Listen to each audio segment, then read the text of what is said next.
because the other day I went with my son to the thrift store and we found this bread machine. I've been kind of looking at bread machines off and on. Sometimes I want to get it and then I think, nah, I'm not going to use it. I don't have the space for it. So, go to the thrift store. It's super cheap and it's still pretty, it looks like it's in pretty decent shape, and I had to buy it. So I went home, tried it out, and it worked. So I was really excited because I had gotten an ice cream maker there once, did not work. So sometimes, you break lucky and sometimes you don't. So it's just a win-win situation for me today, not previously. So today I'm going to be making some bread, but what I decided to do, instead of just using white flour, I'm mixing my white flour and wheat flour together. So I haven't done this before, so we're going to see if it works. Maybe it will, maybe it won't. But we have this is our 1 cup of milk with 1 tablespoon. We have 2 teaspoons of yeast, bread yeast. We've got 1.5 teaspoons of salt, 3 tablespoons of yummy honey, and I haven't melted the butter yet, but 3 tablespoons of butter, and we have 2 cups of white bread flour and 1 cup of wheat bread flour. So I'm really excited to try it and get started with cooking it. So here we go. All right, my friends, so this is my bread pan that came with the Oster bread maker. And when you buy anything from the thrift store, you really need to check it out, make sure you have all your pieces. So it came with the scoopy thing, the tablespoon and your teaspoon. And it also came with this thingy that pulls out your paddle after you've cooked the bread. And it came with this paddle and this paddle. So, and it also came with a measuring cup. I'm not a big fan of this measuring cup because when you put the water in, because I've cooked it using this, when you put the water in, you really can't see it. So, not a big fan of this cup. But it does hold all my things pretty nicely, so I'm going to just keep it as that. But anyway, like I said, when you are buying anything at the thrift store, you got to make sure you have all your pieces. And these were all individually wrapped, so that was really nice. It was really nice. And just, sometimes you just gotta be lucky. Alright, so the first thing you're going to do is you're going to take your paddle and you're going to stick it in. And if you notice, it has that little flat side, so you just match it up. And that's all you do for that. And then you obviously I didn't get any instruction manual with this, so I went online to check. And you have to go by your bread maker, how they want you to put the ingredients in. So for this one, you have to start with the wet ingredients first. Now, I have milk here, which is cold, it's not cold, it's warmed. Actually, I kind of nuked it a little bit. You need to make sure your ingredients are at least, kind of warm temperature, not like too hot, maybe like 80, 90 degrees. And for your yeast, you've got to be able to get that yeast going. So I'm going to go ahead and pour this milk right on in. And then I'm going to add the honey, the 3 tablespoons of honey. Just pour that in.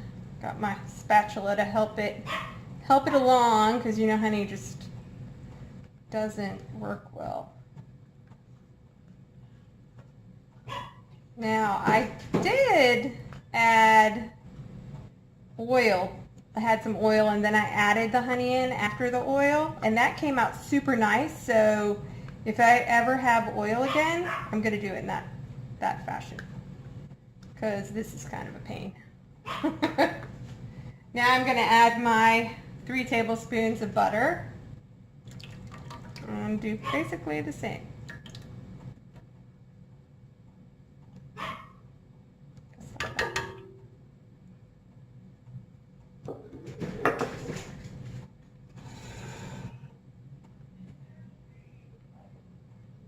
And now it's time for the flour, which is the 2 cups of white flour and 1 cup of the wheat flour. And I hope this works because my husband really should have the wheat flour. And we made wheat bread and it just was horrible tasting. So we're going to try to sneak it in there, I guess. And then we're going to add the salt. Now also with my ingredients for my bread maker, or the directions, says to make a little well. So I'm going to try, I don't know if you can see that, I'm like just making a little hole in the middle so that the last thing to get mixed up is your yeast. And then you just put the yeast in the middle in the tiny little well, just like that. So that is all ready to go in the bread machine.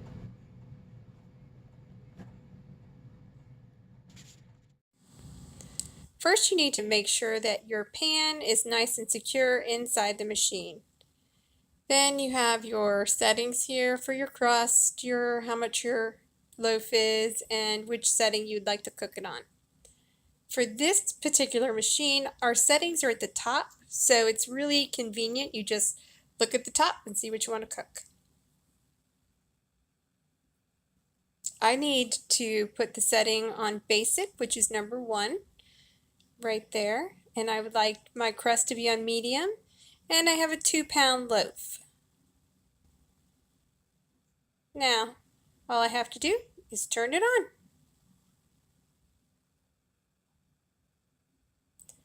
And my house will be smelling like bread in no time.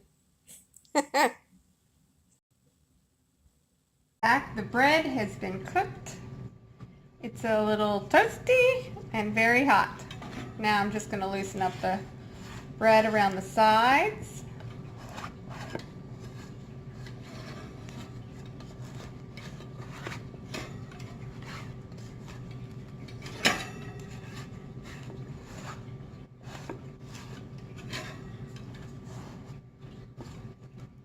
And I'm going to turn it over.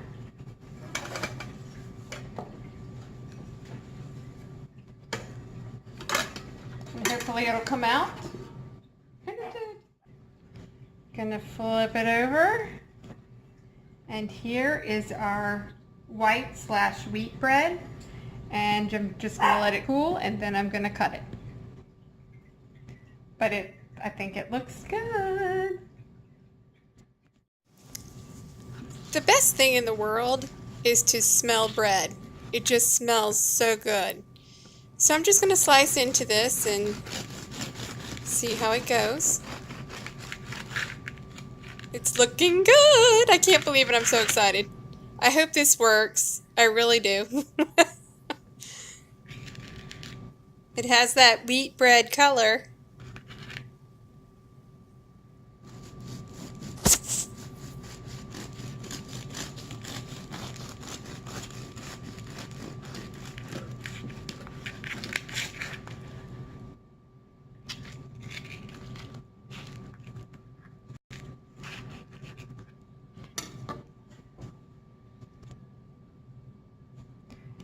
So, this is my homemade bread. I'm going to give it a try and see if it tastes good.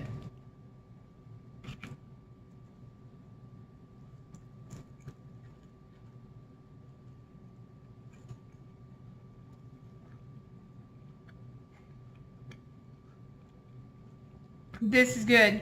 This is the way to go, using my wheat bread. It still tastes it tastes like the white bread. It still has the white bread consistency, but it does have wheat flour in it. So I think this will work with my family. So also I wanted to say that I did get the recipe from the internet, so it wasn't my brainchild. So I will definitely put the recipe in the description. All right. Thank you for coming, and don't forget to subscribe, and I hope you too can use a bread maker.